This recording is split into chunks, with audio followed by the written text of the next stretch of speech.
இன்றைக்கி நம்ம தோட்டத்தில் உரம் தான் நாம் இன்றைக்கி போட போகிறோம்.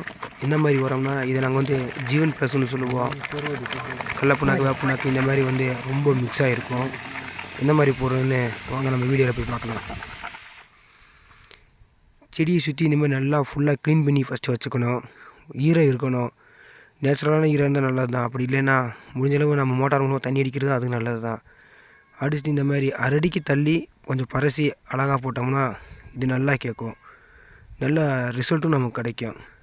இந்த ஜீவன் ப்ளஸில் வந்து நாங்கள் எப்படி வேணால் ஒரு கலவைக்கு 200 kilo Jeevan plus, 10 kilo micro food, 50 kilo வேப்ப புண்ணாக்கு, 40 கிலோ கடல புண்ணாக்கு, 10 kilo micro food, 25 kilo DAP இந்த மாதிரி மிக்ஸ் பண்ணி ஒரு கலவையாக நாங்கள் ரெடி பண்ணிவிடுவோம்.